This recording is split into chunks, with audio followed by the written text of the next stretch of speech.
السلام علیکم۔ مویشیوں کے اندر گائے، بھینس، بھیڑ بکریوں کے اندر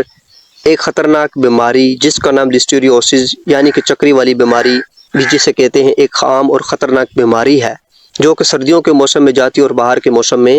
آتی ہے۔ اب دیکھتے ہیں کہ اس بیماری کا سبب مرض کیا بنتا ہے، اس کا کاز کیا ہوتا ہے، کس طرح سے ہمارے جانوروں کو ہوتی ہے۔ ڈائگنوز کے حوالے سے دیکھتے ہیں تو اگر تو ہم جانوروں کا غیر متوازن خوراک دے رہے ہیں، خوراک کے اندر سائلج اگر ہم گلا سڑا سائلج دے رہے ہیں تو اس سے بھی یہ لاحق ہو سکتی ہے۔ اگر ہم پانی کی مقدار اچھی اور گلا سڑا یا گندا پانی دے رہے ہیں، چارے کی اچھی کوالٹی نہیں ہے، پھپھوندی لگا چارہ دے رہے ہیں یا گلا سڑا چارہ دے رہے ہیں تو اس سے بھی بیماری ہو سکتی ہے۔ اور اس کی مین جو وجہ اس کا ایک بیکٹیریا ہوتا ہے۔ لسٹیریوسس بیماری کا جو بیکٹیریا ہے جو اس کا سبب مرض بنتا ہے، لسٹیریو مونوسائٹس ہوتا ہے، گرام پازیٹیو بیکٹیریا یہ ہوتا ہے۔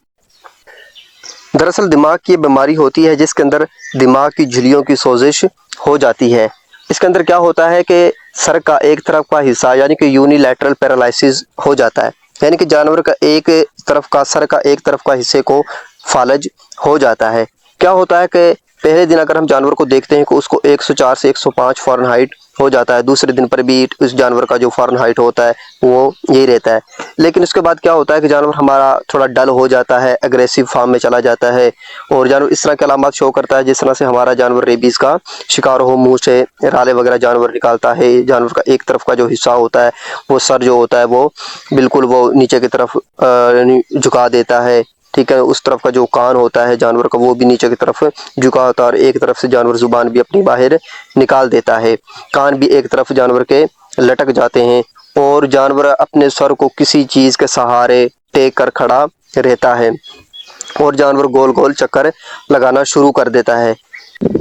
اس کے بعد ہم آ جاتے ہیں جانوروں کے ٹریٹمنٹ کے طرف کہ یعنی کہ اب ہم نے جانوروں کا علاج کیا کرنا ہے، کس طرح سے ہم اس بیماری سے چھٹکارا حاصل کر سکتے ہیں۔ تو اس کے لیے ہم سب سے پہلے اینٹی بائیوٹکس کا کورس کرتے ہیں۔ اینٹی بائیوٹک میں سب سے پہلے پینسلین جی ہم استعمال کرتے ہیں۔ پینسلین جی 22,000 IU پر kg باڈی ویٹ کے حساب سے ہم نے جانور کو IM استعمال کروانی ہے صبح و شام۔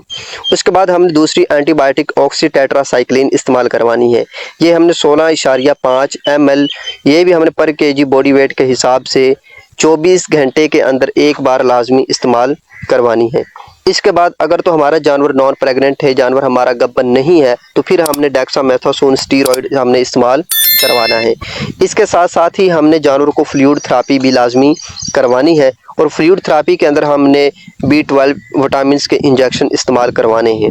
ٹھیک ہے۔ اس طرح سے ہم جانور کا علاج کر سکتے ہیں اور اپنے جانوروں کو اس خطرناک بیماری سے بچا سکتے ہیں، ٹھیک ہے۔ اگر ہمارا جانور صحت مند اور تندرست رہا تو تب ہی ہم اپنے جانور سے پروڈکشن لے سکتے ہیں۔ اگر ویڈیو اچھی لگی ہو تو چینل کو سبسکرائب اور ویڈیو کو لائک شیئر لازمی کیجیے گا